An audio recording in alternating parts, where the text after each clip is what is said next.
नमस्कार, बहुत स्वागत है आप सबका। मैं पुनीत पाठक और आप देख रहे हैं छत्तीसगढ़ की बात। छत्तीसगढ़ में शिक्षक भर्ती प्रक्रिया पूरी करने की मांग को लेकर काफी हंगामा मचा। भर्ती प्रक्रिया को 1 साल बढ़ाने से नाराज अभ्यर्थियों ने सोमवार को बूढ़ा तालाब पर धरना स्थल पर जुटकर सीएम हाउस तक घेराव करने की कोशिश की और एक बड़ा प्रदर्शन किया, लेकिन पुलिस ने बैरिकेडिंग कर उनका रास्ता रोका और इसके बाद बैरिकेडिंग तोड़ने के दरमियान जो प्रयास हुआ, पुलिस के साथ में शिक्षक अभ्यर्थियों की धक्का मुक्की हुई। आक्रोशित अभ्यर्थियों ने भूख हड़ताल की चेतावनी दी। हालांकि सरकार की तरफ से 3 विधायकों ने जाकर शिक्षक पद के पात्र अभ्यर्थियों से मुलाकात की और इसके बाद यह धरना भी खत्म हो गया। और धरना खत्म होने के बाद में यह सवाल उठा कि रायपुर में जब रोजाना कोरोना के नए रिकॉर्ड बन रहे हैं, पुराने रिकॉर्ड टूट रहे हैं, तो इतनी बड़ी संख्या में आखिर प्रदर्शन की इजाजत कैसे मिली। सवाल यह भी उठा कि अगर इससे संक्रमण बढ़ता है तो जिम्मेदार कौन होगा। सवाल यह भी कि इस पर जितनी भी सियासत हुई, क्या इस पर पहले सियासतदानों को पता नहीं था। बीजेपी और कांग्रेस में इस पर कई सारे आरोप प्रत्यारोप चले, वार पलटवार हुए। हालांकि अब सरकार ने यह बात स्पष्ट कर दी है, यह कह दिया गया है कि आप जल्द से जल्द इस भर्ती प्रक्रिया को पूरा करें। कुछ देर पहले इस बात के निर्देश दे दिए गए मुख्यमंत्री के द्वारा कि जल्द से जल्द इस भर्ती प्रक्रिया को पूरा करने में क्या दिक्कतें हैं, क्या समस्या है, इसको लेकर एक पूरी रिपोर्ट पेश की जाए। लेकिन जो आश्वासन, जो लिखित तारीख वाला आश्वासन चाहते थे अभ्यर्थी, वो अब तक नहीं मिला। इसके पीछे के 3 बड़े सवालों पर बातचीत करेंगे। पहली बात यह कि लंबे समय से ये अभ्यर्थी अपनी मांग अलग अलग तरीकों से हर उस माध्यम से करते आए थे, हर उस मंच पर रखते आए थे, तो फिर अब तक सरकार की तरफ से या विपक्ष की तरफ से इस पर तब कुछ बात कॉन्क्रीट बात क्यों नहीं की गई। जब आज प्रदर्शन की बात थी तो इस सूचना पर पहले से तैयारी की गई, इतनी बड़ी संख्या में तब लोग कैसे जुट गए, और अगर आगे कोई और स्प्रेड होता है, कोई और कोरोना विस्फोट जैसी स्थितियां बनती तो कौन इसके लिए जिम्मेदार होगा। और तीसरी सबसे महत्वपूर्ण बात यह कि जो निर्देश या जिस तरीके की त्वरित कार्रवाई आज दिखाई पड़ी है, क्या इसके पहले यह संभव नहीं था, क्या इसके पहले ऐसा नहीं हो सकता था, क्या इस दिन का इंतजार किया जा रहा था। बातचीत करेंगे, दोनों पक्षों को सुनेंगे। पहले कुछ प्रतिक्रियाएं हमारे पास में हैं इस पूरे प्रदर्शन को लेकर, वो सुनवाते हैं। 2019 मार्च में वैकेंसी जारी की गई थी 14,500 पदों के लिए, और उसके बाद में उसकी लिखित परीक्षा हुई, उसके बाद में उनका साक्षात्कार हुआ, दस्तावेज का सत्यापन हो गया, केवल नियुक्ति आदेश जारी किया जाना है। इस बात को लेकर के अवधि निकल गई। अभी सरकार के द्वारा उसको 1 साल के अवधि बढ़ाया गया। यह सरासर युवाओं के साथ में अन्याय है। अवधि बढ़ाने के बजाय उस अवधि के अंदर में यदि नियुक्ति दी जाती तो आज सब अपने नौकरी करने के लिए जाते हैं। इसमें माननीय मुख्यमंत्री से चर्चा हुई है। माननीय मुख्यमंत्री ने कोई न कोई रास्ता कोई निकालेंगे, कैसे इस समस्या का हल निकल सकता है। 15 वर्ष के भाजपा के शासनकाल में 45,000 शिक्षकों के पद खाली रहे। एक शिक्षक की नियुक्ति 15 साल तक भाजपा ने नहीं की। कांग्रेस की सरकार ने शिक्षकों के पद विज्ञापित किए हैं, लेकिन कोरोना महामारी के कारण पूरे देश के स्कूल बंद हैं। ऐसे समय भारतीय जनता पार्टी स्कूल शिक्षक नियुक्ति के मामले में जो राजनीति कर रही है वह बेहद दुखद है, राज्य के हितों के खिलाफ है। भारतीय जनता पार्टी स्वयं जवाब दे कि उसने अपने कार्यकाल में नियुक्ति क्यों नहीं की। तो इस मुद्दे के ऊपर दोनों पक्षों से 2 बहुत जिम्मेदार नेता हमारे साथ में जुड़ गए हैं। सीधे उनसे आपका तारुफ कराते हैं और उनसे चर्चा की शुरुआत करते हैं। रमेश वरल्यानी साहब हैं, कांग्रेस पार्टी के जिम्मेदार नेता हैं, वरिष्ठ नेता हैं पार्टी के। नमस्कार वरल्यानी साहब, स्वागत है आपका चर्चा में। और केदारनाथ गुप्ता जी हैं, भारतीय जनता पार्टी के तेज तर्रार स्पष्ट वक्ता और प्रवक्ता। नमस्कार केदार जी, आपका भी बहुत स्वागत है इस चर्चा में। वरल्यानी साहब, अब सरकार ने कह दिया है कि अब रिपोर्ट दे दें और फौरन इनकी भर्ती प्रक्रिया को पूरा करें। आपसे भी इस विषय के ऊपर चर्चा पहले भी हुई है, आपको भी पता है हर संभव हर मुमकिन माध्यम से इन शिक्षक अभ्यर्थियों ने अपनी बात रखी। मीडिया ने कई बार ये बात आप तक पहुंचाई, सरकारों तक पहुंचाई। क्या इस दिन का इंतजार किया जा रहा था कि कोरोना के ऐसे संकट काल में इतने लोग जुटें?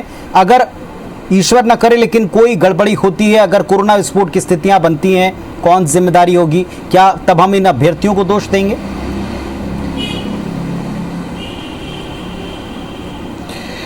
पुण्य जी, आपकी बात बहुत सही है। मेरा इन शिक्षकों के जो अभ्यर्थी हैं उनसे एक ही कहना है मुझे कि जब उनको पता है कि कोरोना का संक्रमण प्रदेश में और पूरे देश में तेजी से बढ़ रहा है, तो ऐसे समय में उनको प्रदर्शन करने की जरूरत ही नहीं थी, नंबर एक। नंबर दो, उनको ये मालूम होना चाहिए कि प्रदेश के मुख्यमंत्री भूपेश बघेल जी में एक सबसे अच्छी चीज़ ये है कि जो उनका कमिटमेंट होता है उसको पूरा करते हैं। तो उनको उस पर विश्वास करना चाहिए मुख्यमंत्री जी पर, क्योंकि मुख्यमंत्री जी हर मामले में आप देखेंगे 1.25 साल के अवधि में जो कहा है सो पूरा करने का काम किया है। तीसरा सवाल ये है कि इनका 45,000 शिक्षक की भर्ती होनी है, 15 साल में भारतीय जनता पार्टी ने कुछ नहीं किया। हम सरकारी क्षेत्र में शिक्षकों की भर्ती चाहते हैं ताकि लोगों को निजी स्कूलों में बढ़ी हुई फीस देकर बच्चों को ना भेजना पड़े। हम स्कूली शिक्षा की अच्छी व्यवस्था देना चाहते हैं, शिक्षकों को कमी नहीं देना चाहते हैं। इसीलिए तो हमने ये भर्ती की प्रक्रिया शुरू की 14,500 शिक्षकों की, और ये भर्ती की प्रक्रिया पूरी हो चुकी है और इनकी पात्रता सूची तैयार हो चुकी है। केवल इनको अपॉइंटमेंट लेटर मिलना है, इनको कोई परेशान होने की जरूरत ही नहीं है। सारी प्रक्रियाएं पूरी हो चुकी है, लेकिन ये कोरोना काल आ गया तो सरकार का सारा फोकस इस बात को रहा कि आम आदमी के जीवन की कैसे रक्षा की जाए। और फिर कोरोना काल में जब स्कूल ही बंद हैं, बच्चे जा ही नहीं रहे हैं, तो यदि उस नियुक्ति को हम लोगों ने किन्हीं कारणों से यदि विलंबित किया है तो उनको परेशान होने की जरूरत नहीं है, उनकी नौकरी सुरक्षित है। दो बातें यही निवेदन है, दो बातें, उनको सड़क पर आंदोलन करने की जरूरत ही नहीं है। दो बातें आपकी, एक पहली बात है, एक बात जो आप कह रहे हैं कि राजनीति इस मुद्दे पर हो रही, ठीक है, आपकी बात मान भी ली जाए, राजनीति हो रही। दूसरा, आपने कहा कि इस घोर संक्रमण के काल में इन अभ्यर्थियों को समझना चाहिए। उन अभ्यर्थियों की तरफ से तरह तरह के तर्क और कई सारे ऐसे तर्क जो वो पहले नहीं बल्कि हर दिन बार बार रखते हैं, हर किसी के साथ में रखते हैं। सोशल साइट्स पर आपका भी पूरा एक विंग सक्रिय है, आप उनसे पता कराइए, दिखवाइए। अगर नहीं देखा है तो आप जो कह रहे हैं, उन्होंने कहा कि जब सारी आर्थिक गतिविधियां जारी हैं, जब हम प्राइवेट स्कूलों को छूट देते रहे हैं, जब हम प्राइवेट स्कूलों में पढ़ाई को लेकर बात करते रहे हैं, तो फिर क्यों सिर्फ हम ही सफर करें? हर गुजरता दिन हमारे लिए क्या बीत रहा है, कईयों की शादियां रुकी हैं, कईयों के बाकी के काम रुके पड़े, बहुत सारे ऐसे तर्क हैं जो आपको सोशल मीडिया पर मिल जाएंगे। मनगढ़ंत बातें हम यहां से नहीं कर रहे हैं। क्या उन लोगों को एड्रेस ढंग से नहीं किया गया? क्या ये राजनीति करने का अवसर खुद सत्ता पक्ष ने नहीं दिया? अगर ये राजनीति है तो नहीं, शिक्षक तो कोई राजनीति नहीं कर रहे हैं। राजनीति तो भारतीय जनता पार्टी कर रही है, जो आज उनके साथ खड़ी हो, जिसने उनको 15 साल में कभी पूछा तक नहीं। ये 2017 से लगातार मांग कर रहे हैं भर्ती को लेकर, और 15 साल में शिक्षकों की संविलियन करने के लिए रमन सिंह जी को 15 साल लग गए। 15 साल लगातार हमने संघर्ष किया। मेरा उनसे यही कहना है कि जब सारी प्रक्रिया पूरी हो चुकी है, उनकी नौकरी की गारंटी हो चुकी है, केवल उनको अपॉइंटमेंट लेटर मिलना है, तो उनको सरकार में भरोसा करना चाहिए। तो कम्युनिकेशन उनको देखना चाहिए। कम्युनिकेशन गैप फिर इसके लिए जिम्मेदार रहा कि आपकी बातें, सरकार की बातें शायद सही तरीके से उन तक पहुंची नहीं, शायद वो सही तरह से समझ नहीं पाए। उनको लगा होगा कि शायद इस वक्त अभी भी कई तरह के संशय हैं, और फिर इस संशय में ही कहीं ना कहीं सियासत की गुंजाइश भी बन गई। केदारनाथ गुप्ता जी, बीजेपी इस मामले में राजनीति कर रही और क्यों कर रही है, ये सवाल सत्ता पक्ष पूछ रहा है। भाई, राजनीति तो हम राजनीतिक पार्टियों से करते हैं ना, कांग्रेस से करेंगे। हम ये शिक्षक भाइयों से राजनीति क्यों करने चले इनकी मांगों पर? ये मैं दर्शकों को आपके बताना चाहता हूँ कि कांग्रेस पार्टी के प्रवक्ता कितना झूठ बोल रहे हैं। जिन्होंने प्रवक्ता डिबेट में बैठे रमेश भैया, ये कहते हैं कि भाजपा ने शिक्षकों की नियुक्ति नहीं की। अरे जी, कभी हम झूठ नहीं बोलते हैं। मेरी बात सुनो ना रमेश भैया, कह रहा हूँ 1,20,000 शिक्षकों की नियुक्ति डॉक्टर रमन सरकार में हुई। अरे आप 1,20,000। और दूसरी बात, जब दिग्विजय सरकार मध्य प्रदेश में थी तो ये संविदा शिक्षकों को 500 रुपया देती थी। दर्शकों को याद दिला रहा हूं मैं, 500 रुपया, जिसको बढ़ाकर डॉक्टर रमन सरकार ने 30,000 से 60,000 रुपया किया। ये कैसी बात करते हैं? ये जनता को गुमराह करना चाहते हैं, झूठ बोलना चाहते हैं। अरे कुछ तो भगवान से डरो। 1,20,000 नियुक्तियां करने के बाद डॉक्टर साहब के, डॉक्टर रमन सिंह के, ये कहते हैं नियुक्तियां नहीं। अरे क्या बात कर रहे हो? दूसरी बात, ये कहते हैं कि अभी कोरोना काल चल रहा है। अरे भैया, 19 मार्च को आपने परीक्षा ले ली, उसके बाद लिखित ले ली और सारे पूरा वेरिफिकेशन करा लिया, और 20 नवंबर 20 तक क्या आप पत्र नहीं दे सकते थे? क्या इतना सुस्त चल रही है आपकी सरकार? कोरोना तो फरवरी मार्च में आया ना, 1 साल तक आपके पास समय था। आपने 1 साल तक मेरे प्रदेश के युवाओं को भटकाया है, जो बीएड है, एमएड है, डीएड है, पढ़े लिखे युवा मेरे छत्तीसगढ़ के, जो आपसे नौकरी मांगने नहीं गए थे। आपने इश्तिहार निकाला था, ये शिक्षा के लिए शिक्षकों की जरूरत है, आइए परीक्षा दीजिए और सरकार आपको अपॉइंट करेगी। और आप बुलाने के बाद परीक्षा देने के बाद और 1-1.5 साल तक नहीं देते और फिर कोरोना रोते हैं। निगम मंडल के अपॉइंटमेंट में कोरोना नहीं पर एक सवाल केदार जी विपक्ष पर भी उठाते हैं, ये उसी सोशल मीडिया पर, कि आप भी तब तक क्यों खामोश रहे जब तक उनको सड़क पर ना उतरना पड़ा? अगर इस घोर संक्रमण काल में आज बहुत सारे शिक्षक अभ्यर्थी संक्रमित पाए जाते हैं, वो उनका परिवार, सोसाइटी, बहुत सारे लोग रिस्क पर आ जाएंगे। क्यों तब उनकी आवाज को पुरजोर तरीके से विपक्ष ने आवाज नहीं दी या अपना साथ या समर्थन नहीं दिया? ये वो आपसे भी पूछते हैं। वो ये भी कहते हैं कि इस मुद्दे पर भरपूर राजनीति दोनों पक्षों ने खेली है, उनको आपका भी जवाब चाहिए। पुनीत जी, आप डॉक्टर रमन सिंह का ट्विटर अकाउंट उठाकर देख लीजिए, अजय चंद्राकर जी का ट्विटर अकाउंट उठाकर देख लीजिए, ब्रिजमोहन जी का ट्विटर अकाउंट।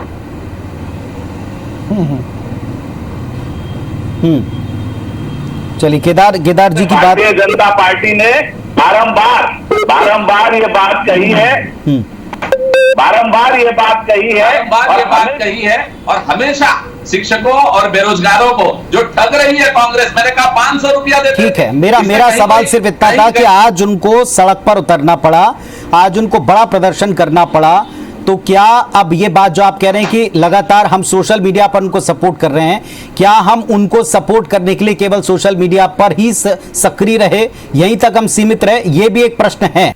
तो प्रदर्शन के ऊपर कई सारे सवाल बवाल है। रमेश वर्ल्यानी साहब, केदारनाथ गुप्ता जी ने जो बातें की, पहले तो आप उनका उत्तर जरूर दें। उन्होंने 2 पॉइंट उठाए कि पहले से भर्तियों की प्रक्रिया पूरी करने का पर्याप्त वक्त होते हुए भी सरकार ने भर्ती प्रक्रिया पूरी क्यों नहीं की, और इसके साथ साथ उन्होंने ये भी कहा है कि जो आप आरोप लगा रहे हैं इसके कहीं ना कहीं केंद्र में लेट लतीफी, लापरवाही क्या किन्हीं लोगों की आप पाते हैं? मंशा नेक भी हो, वायदे पूरे करने का पूरा इरादा भी हो, लेकिन क्या किन्हीं लोगों ने देर की जिसकी वजह से खामियाजा भुगत रहे हैं और आगे ना जाने और क्या दिक्कतें आ सकती? तो पुनीत जी, मैं आपको बता दूं कि जो भारतीय जनता पार्टी के जो प्रवक्ता कह रहे हैं ना, इनको कम से कम घड़ियाली आंसू बहाने का कोई नैतिक अधिकार भी नहीं है। भारतीय जनता पार्टी में प्रधानमंत्री से लेकर ब्लॉक स्तर के नेता लोगों में एक झूठ बोलने की एक होड़ लगी हुई है।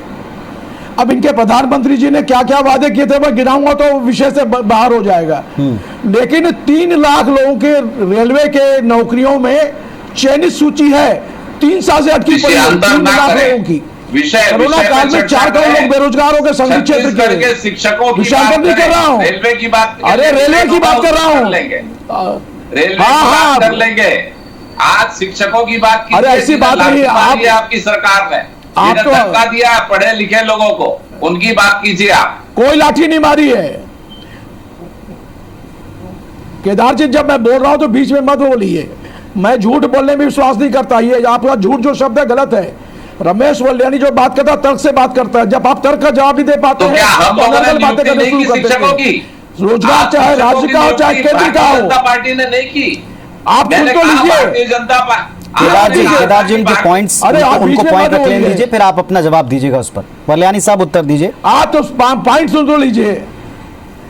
3 लाख लोगों को दिल्ली सरकार रेलवे के 3 लाख लोगों को रोजगार के नियुक्ति पत्र नहीं दे रही है। कितने आंदोलन हुए हैं? हमारा कुछ 2-4 महीनों का विलंब होगा तो उसमें आपको इतनी आपत्ति हो रही है? घड़ियाली आंसू मत बहाइए। 45,000 पद आपके समय रिक्त थे, प्रक्रिया हमने शुरू की है, हमारा कमिटमेंट है, और उनकी नौकरियां पक्की हो चुकी हैं, केवल नियुक्ति पत्र देने की बात है पुनीत जी। और यदि कोरोना काल का आप उत्तर लेने दीजिए जी केदार जी, आप उत्तर दीजिए। उनको नियुक्ति पत्र दिए जाते, उसके बाद भी हमारे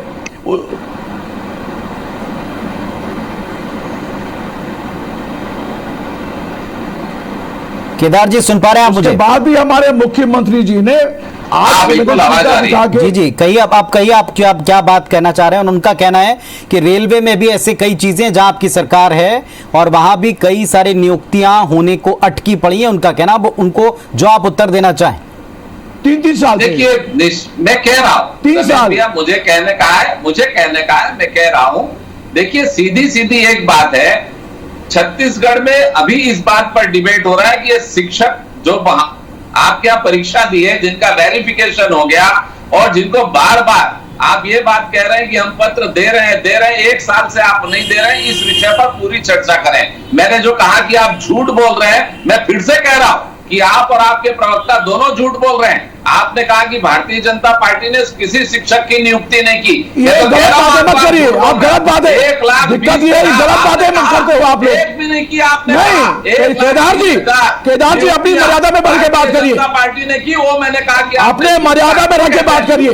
किस लिए कहते हैं? मैंने कहा 500 15 साल आप सम्मेलन किया नहीं लोगों का, क्या बात करते हैं आप लोग? डॉक्टर रमन सरकार 30,000 रुपए से 60,000 रुपए तक शिक्षक, आपने 2,500 बोला था, और आप कहते हैं भारतीय जनता पार्टी घड़ियाली आंसू बहा रही है। अरे 2003 में आपने कहा था देंगे। आप रमेश भैया, आप बीच में नहीं बोलिए, मेरी बात सुनिए।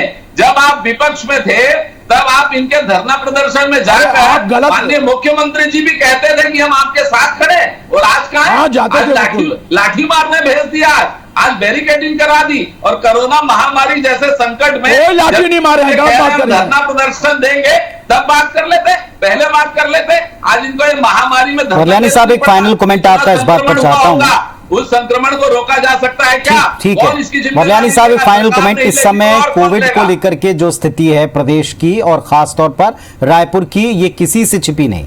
इस समय पीक पर है, स्वास्थ्य मंत्री जी सबको चेता रहे हैं। आप लोग लगातार, सत्ता पक्ष लगातार प्रयास कर रहा है, लोगों को चेताने की कोशिश की जा रही, लेकिन इन सब के बीच में एक रियलिटी ये भी कि पूरा मार्केट खुला हुआ है, सारी चीजें एक तरफ, कुछ लोग एक बार बार कहते हैं कि आप लॉकडाउन के जरिए इसको कंट्रोल करें। इन सब के बीच इतनी बड़ी संख्या एक साथ आ रही है, क्या वो इजाजत लेकर नहीं आई? अगर इजाजत लेकर नहीं आई तो उनके लिए स्थिति क्यों बनने दी गई? क्यों इतने लोगों को एक साथ आने दिया गया? क्या उनकी ये बहुत बड़ी मजबूरी नहीं कि वो इस घातक समय में अपने प्राणों को संकट में डाल करके भी यहां तक आए? तो ये काम पहले भी हो सकता था, ये रिपोर्ट, ये निर्देश पहले भी हो सकते थे। क्या इसमें राजनीति करने की गुंजाइश हमने नहीं छोड़ी? पहले तो धरना प्रदर्शन में जाकर बात करते थे। जी रमेश जी, फाइनल कमेंट बस। अरे पहले सुन तो लीजिए। ऐसा है पुनीत जी, ये शिक्षकों के जो नेता लोग हैं, उनको इस बात का ध्यान रखना चाहिए कि पूरा देश कोरोना की चपेट में है, प्रदेश में भी घटनाएं बढ़ रही हैं। ऐसी स्थिति में उनको वार्ता के माध्यम से करना चाहिए था। उन्होंने घोषणा की थी पहले, तो जब चर्चा चल रही थी तो चर्चा के बीच में प्रदर्शन ऐसे समय में करना, मतलब वो प्रदेश के अपने साथियों को ही संकट में डाल रहे हैं। तो इनकी जिम्मेदारी उन नेताओं की है जिन्होंने आज धरने के लिए मजबूर किया। जब हमारी सरकार पूरी संवेदनशीलता के साथ उससे चर्चा करती है, बात करते आई है, चर्चा के दरवाजे खुले हुए हैं, तब उनको धरना प्रदर्शन की जरूरत ही नहीं है। धरना प्रदर्शन तब होता है जब सरकार उनकी सुनवाई न करे, जो रमन सिंह के समय होता था।